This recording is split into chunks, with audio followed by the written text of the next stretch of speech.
Good afternoon. Welcome to the dark dimension of the philosophy of the Spondos. Well, it's a hot another damn hot day, I tell you. Sucks. Anyway, what I want to talk about today is how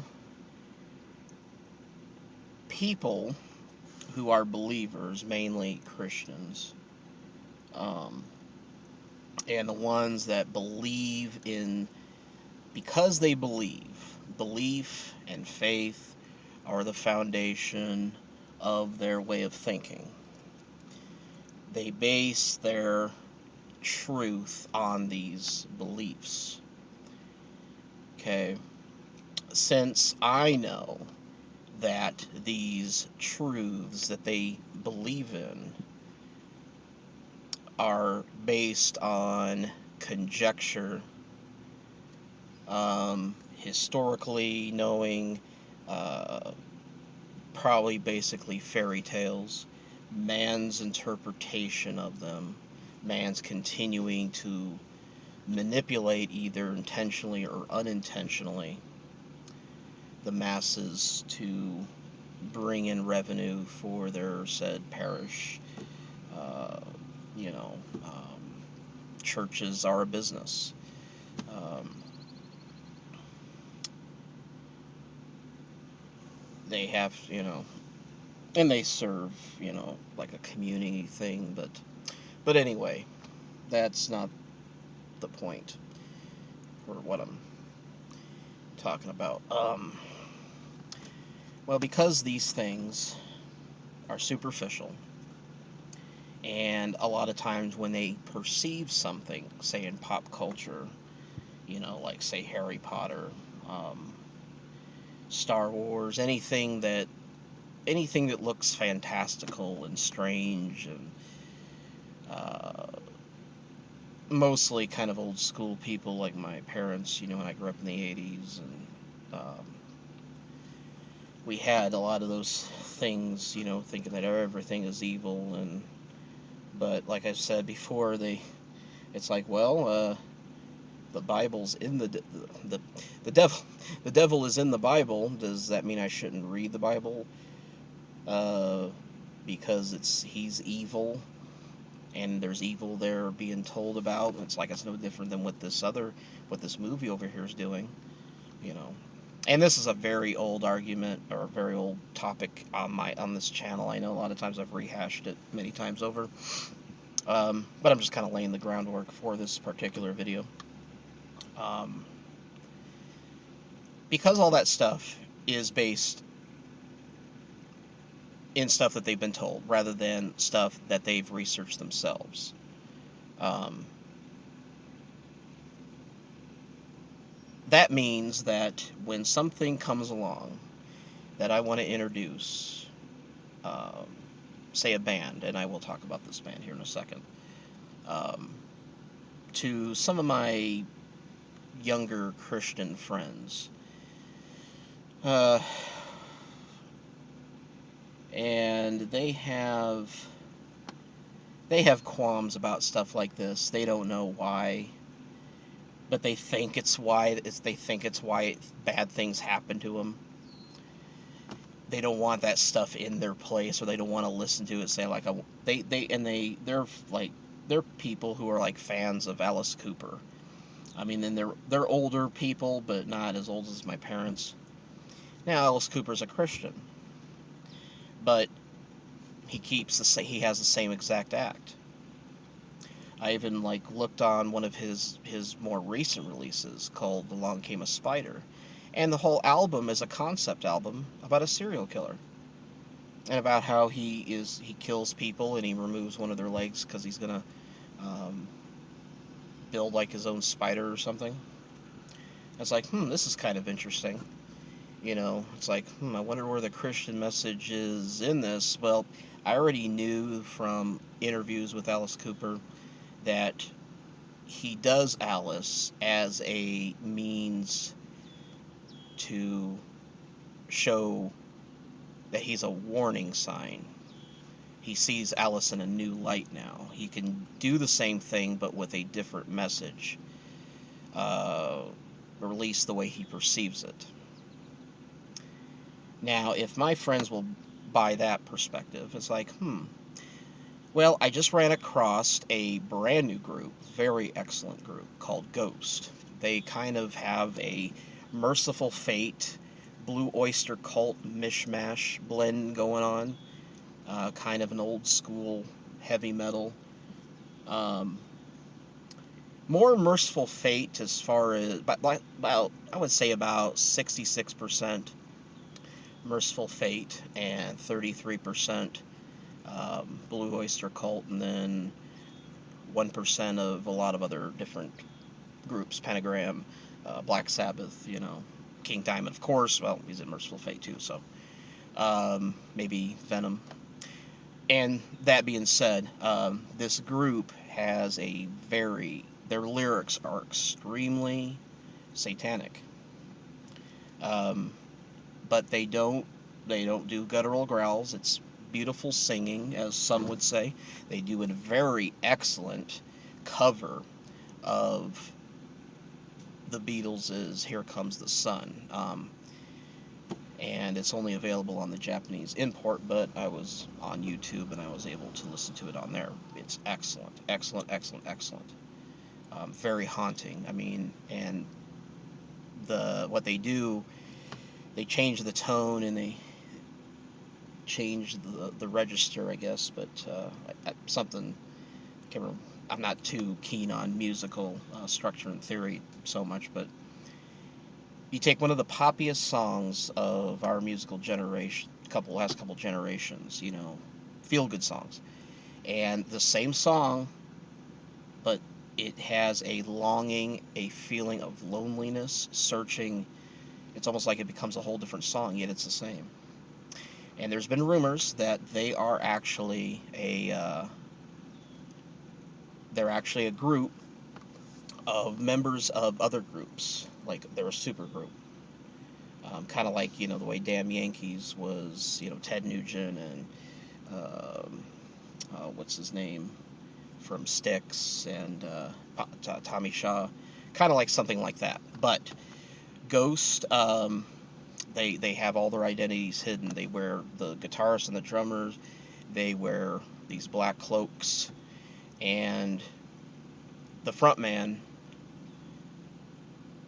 is he has a code name. I can't remember what it's called. It's like Papa something, Papa E something. I don't know. I can't remember. But he dresses up like uh, a voodoo pope. Is the best way to describe it. He dresses up like the Pope or like a cardinal of some sort. Wears like a Pope hat, but he has like upside down crosses all over, and he has a painted skull mask. It's like latex. It's like a latex mask, but then like with uh, like voodoo medicine man skull face. Very cool, very eerie. I would really like to go see them in concert. They're going to be up in my area in early October. But I want to introduce this band to my friends, and I think they really will like them. Uh, Aside from the satanic theme. So what I'm going to do is I'm going to tell them that they are going and they are using the same kind of angle that Alice Cooper is. They won't know any better. They don't check this stuff.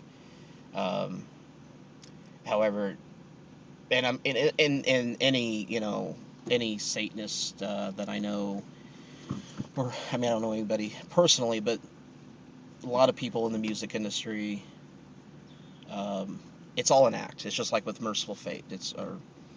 Um, I mean, even if they are Satanists don't believe in a literal devil. I mean, at least most don't. I mean, I know that back in the 80s, there was a lot of hype things about people, sacrificing other people, and there were theistic Satanists. But those type of Satanists are very far and few in between. Um, that kind of stuff really doesn't happen that much anymore, I don't think. But predominantly, the church. basically Satanists are just human humanist atheists who embrace their passion with ritualistic, um, mythological symbolism and theatrics, you know. So what I'm going to do is I'm going to tell them that that's what Ghost is doing. It's like, yes, they are, and I'm going to kind of throw in a little story. I'm making it all up, of course, but it's like this is why these guys were actually Christians in these other groups, and they wanted to do something together. What they want to do is they want to bring the knowledge of evil to the world through entertainment. Um, Much like the way that Alice Cooper is doing to warn people of evil and Satanism and how, you know, stuff like that is happening, and for them to, you know, be a warning sign because they have very satanic lyrics, and actually their real agenda, well, as the characters that they are, um, the characters that they are is that they're a cult. They're trying to bring about the Antichrist. That's their real act, but they don't really care for the death metal that I listen to. It has nothing to do with the lyrics or anything like that. Just the sound, you know, the guttural growls. Um, but this, it's very, very well sung. Ghost. It's an unbelievable album. I think the album's called Opus Eponymous. Um, but yeah, it's a very excellent album, and if any of you check it out, it's awesome. But basically, on account of this, doing this, it's like, to me, since Christians and people of faith believe, because of what they think is true is based on conjecture and speculation and basically lies anyway, what a great way to bring them back to reality by lying to them again. Because if I tell them the truth of their act, they're only going to believe what they already believe. They're going to think, they're going to conjecturize that, and they're not going to enjoy the music. They're not going to, nothing bad is going to happen other than what else bad happens. The only time that, the only time that bad things have happened to them is because they invited people around because they wanted to butter them up, to get money out of them, to get drugs out of them. Um, and I've known these friends for quite a while.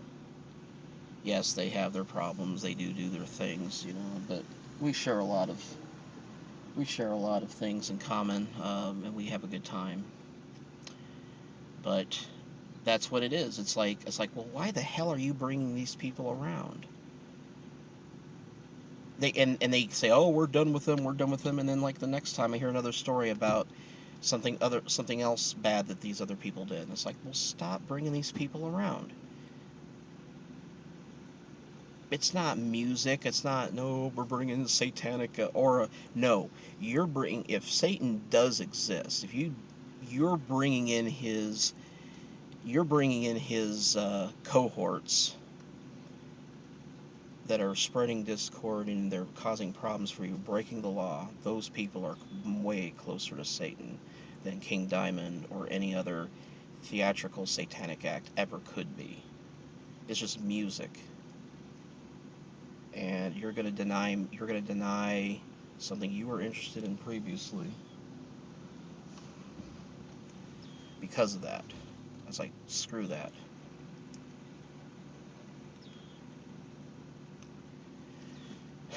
So, it's I'm not gonna spoil this. I am not going to spoil this enjoyment because I'm so fucking tired of people's superficial understandings of things. But, and well, what's going to get my foot in the door is because they're kind of halfway. Because they like Alice Cooper and they understand that stuff. They loved Alice Cooper before. Because he has been a Christian, so they've kind of gone that journey with Alice Cooper. Now other people, not so much. Just because they haven't taken that journey. They kind of fell backward a little bit in getting to where I'm at. But they're perfect hybrid Christian. Um, I guess I just gotta level out the extremism with a little more extremism. Check you later.